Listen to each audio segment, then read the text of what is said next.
তো আজকে তো রাখি পূর্ণিমার দিনে এই যে আমাদের পুচকাটাকে রাখি পরাচ্ছে। এই আসনটা দিয়ে যে কতবার যে উঠলো তার কোনো ঠিক নেই। নাই করে 20 বার আমি বসালাম আসনটাতে। লাস্টে কি করলাম, ওকে রিমোট কন্ট্রোল কারের যে রিমোটটা আছে ওইটা দিয়ে বস করে রাখলাম, না তাছাড়া তো বসবেই না। আর ওই যে পিউ ঘুরাচ্ছে, যে আরতিটা দিচ্ছে, কতবার যে কি যে কথা বলছে ও নিজেই বুঝতে পারছে, আমাদেরকে বুঝতেও পারছি না, বকো বকো করে কথা বলেই যাচ্ছে। তো যাই হোক, ওকে রাখিটা পরিয়ে নিক, মানে রাখিটা পরানোর একটা বহুত ব্যাপার হয়ে যাচ্ছে ওকে। এই বছরটা ছোট আছে, আগের বছর একটু বড় হয়ে যাবে, তখন বুঝতে শিখে যাবে, তখন আর হয়তো অসুবিধা হবে না। রাখি মনে হয় এই জন্য ঘুমায়নি, এই সময় ঘুমিয়ে পড়ে। আজকে দেখলাম একদম ঘুমায়নি, খিলে বেড়াচ্ছে, মানে ওরও আনন্দ লাগছে।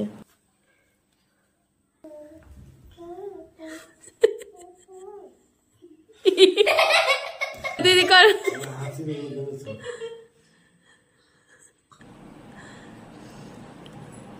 আর এখানে বাবাইও চলে এসছে রাখি পরতে। বাবাই হয়ে গেল 3 বছর হয়ে গেল, 3-4 বছর হবে মনে হয় রাখি পরে পিউর কাছে। আর বলিস জানি বাবাই, দেখি ঘোরা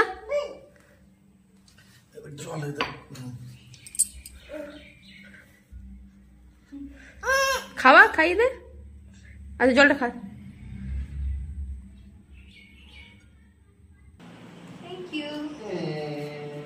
খুল বাবাই, খুল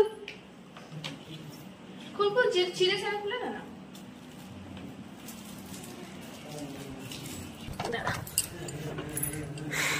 ভালো লাগছে রিমোটটা নে।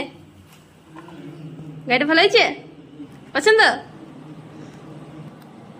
তো এদিকে আমার জায়ের মেয়েটা এসেছিল, জায়ের মেয়েটা এসে পরে বাবুকে রাখি বেঁধে দিয়ে গেছে, আর চকলেট দিয়েছে। ও চকলেটটা নিতে একটুও দেরি করেনি, ফট করে নিয়ে নিয়েছে।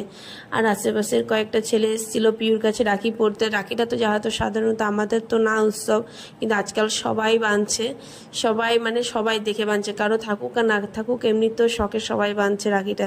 তো যাই হোক, চলো দুপুরে আজকে কী কী মেনু হয়েছে আমি দেখিয়ে দিই। রাখি পূর্ণিমা স্পেশাল কী কী রান্নাবান্না হয়েছে।